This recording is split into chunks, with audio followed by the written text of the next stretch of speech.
All right, welcome back to the discussion for Math 126, Section 1.5 on equations.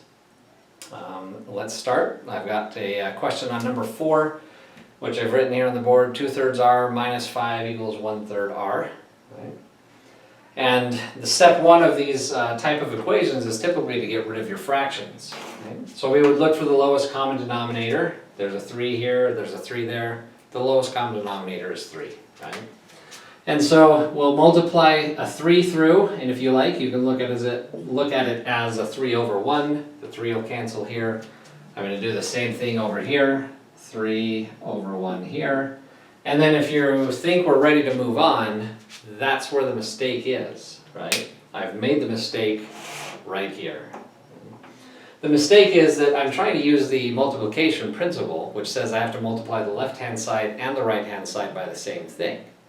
That is, I have to multiply the entire left-hand side by a 3 and the entire right-hand side by a 3, and this 5 is missing its 3, right?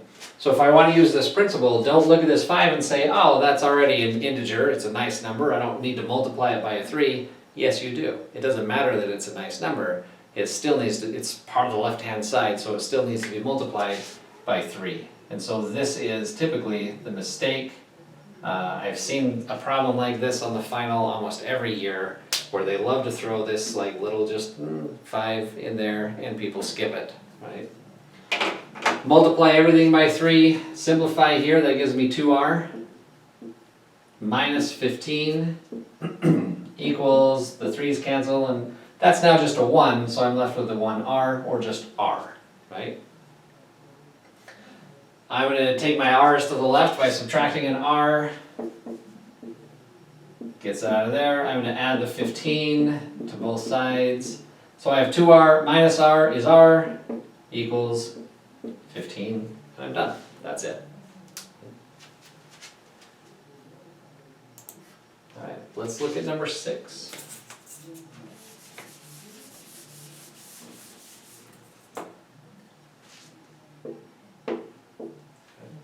Six is 1 over x minus 1 plus 2 over x plus 1 equals 5 over x squared minus 1.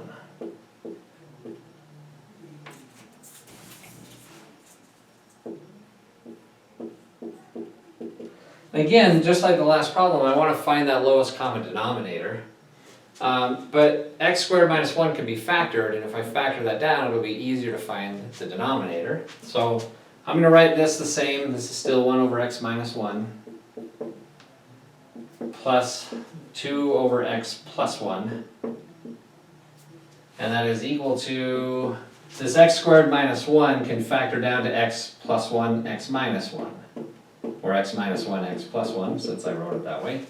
All right? But that's these two factors, and therefore this is my lowest common denominator.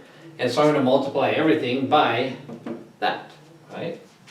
And so I multiply this one by x minus 1 and x plus 1. Multiply this one by x minus 1 and x plus 1. And I'll multiply this one by x minus 1 and x plus 1. Right? This x minus 1 in the denominator here cancels with the x minus 1, leaving me with 1 times x plus 1, which is x plus 1. Plus, the x plus 1 cancels here with the x plus 1, leaving me with 2 times x minus 1, which I will distribute as 2x minus 2. Equals, and the x minus 1 cancels with x minus 1, x plus 1 cancels with x plus 1. The only thing I have on the right-hand side there is 5. And now I just need to clean up my left-hand side and solve. X plus 2x gives me 3x. Minus 2 plus 1 is minus 1 is equal to 5, right? And so if I add 1 to both sides, that gives me 3x equals 6. Looks like I'm at the bottom of my screen here. But if I divide each side by 3, we can see that gives me x is equal to 2. Okay.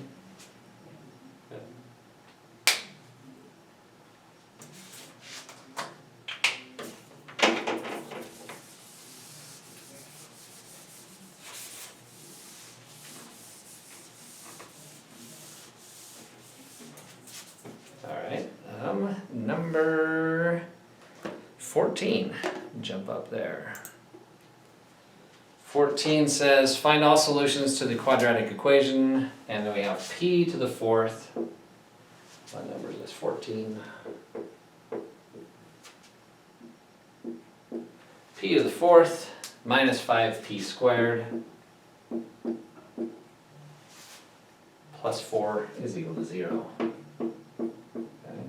This one's hard because we have this fourth degree in here, and sometimes it's not easy to know what to do with that. But anytime you see something like, say, to the some power and then half that power, we can play with this with u substitution. And I can say, what happens if I let u be, and it's this middle guy, whatever this is, I'm going to let u equal p squared. But if u is p squared, then u squared is p squared times itself, p squared times p squared, or p to the fourth, right? And now I have a different problem because p to the fourth is now u squared, so I'll write that. P to the fourth is now u squared. Minus 5 times p squared, but p squared is u. And I have something I can factor now. I have u squared minus 5u plus 4. Sorry, just checking to see if that red's picking up. It looks like it is. I can factor this into u minus 4 and u minus 1 equals 0, right? Now that I've got this factored, I want to go back into p's. U is p squared, so this factors down to p squared minus 4, p squared minus 1, right? And I can still factor these, right? These are difference of two squares and another difference of two squares. This becomes p minus 2, p plus 2, p minus 1, p plus 1 is equal to 0. I'm going to take this and move it up to the top because yeah, I'm going to move it to the top.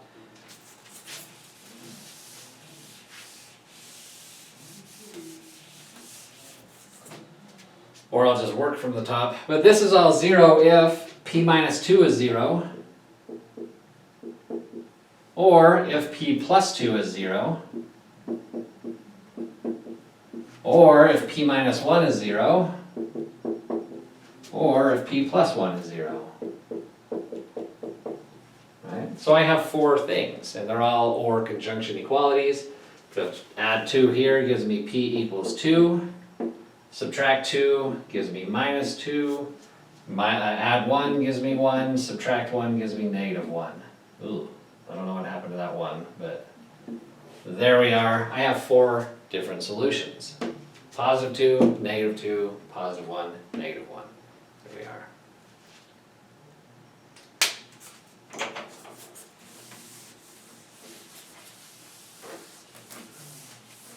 Okay. And then let's look at 15 here. 15 is very similar, but in the opposite direction. So 15 says solve, find all solutions. And I have v minus 11v under a square root plus 28 equals 0. Alright, and again I have that kind of same pattern here. I have something ugly, the square root of v, but the square of that is v. And so I'm going to do the same little u substitution trick here, but I'm going to say let's let u equal this square root of v, and u squared then is that squared, which is just v, right? Understanding that since v is under a square root, our domain here, v, is restricted, right, If I get v as a negative number in the end, I can throw it out. It doesn't fit with being under a square root here. But I can then rewrite this, and I have, well, v is u squared, so I'm going to write u squared minus 11 times the square root of v, but I'm replacing that with u, plus 28, equals 0. And most people like this because it's easier to see that I can factor 28 as 7 and 4, both of them negative, to give me negative 11.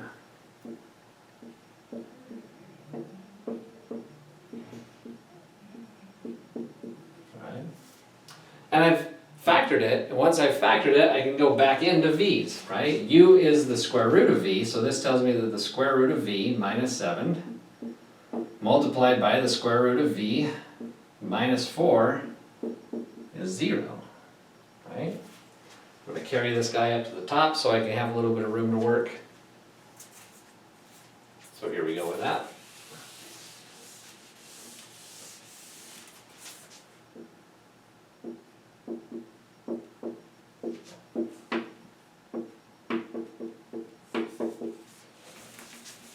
Okay. So this tells me that these two things multiply and give me 0, tells me that either the square root of v minus 7 is 0, or the square root of v minus 4 is 0. Right? And so if I add 7 here, that gives me that the square root of v is 7. That's not a v.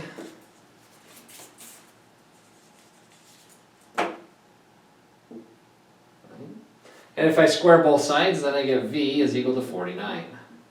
It's a positive number, it should probably work. So we can take that in and check it. Over here, if I add 4 to both sides, that gives me the square root of v is equal to 4. Square both sides, that gives me v is equal to 4 squared, which is 16, and that's my other solution. So I have two solutions, 49 and 16.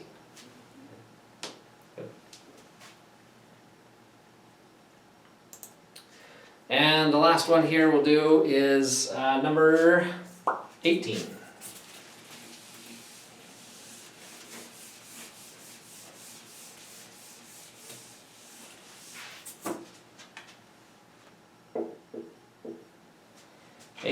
Says it's an absolute value, so I've got this absolute value of 3x plus 5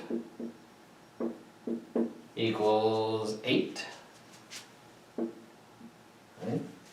So the absolute value of something is either, like whatever this expression is, it's going to simplify down to either 8 or negative 8. And so we break that into the two different possibilities. Right? So I've got 3x plus 5 is either equal to 8, or that 3x plus 5 is equal to negative 8, right? Those are my only two possibilities. It's either 8, because the absolute value of 8 is 8, or it could be negative 8, because the absolute value of negative 8 is 8, right? So minus 5 from both sides, that gives me 3x is equal to 3. Divide each side by 3, and that gives me x is equal to 1. Or subtract 5. 3x is equal to negative 13. Divide each side by 3. And I have this ugly fraction, x is negative 13 over 3. Right? And for this problem, you just simply have to select these. That is 1, and x equals 1 is the other. All right. Thank you, and we'll see you next time for 1.6.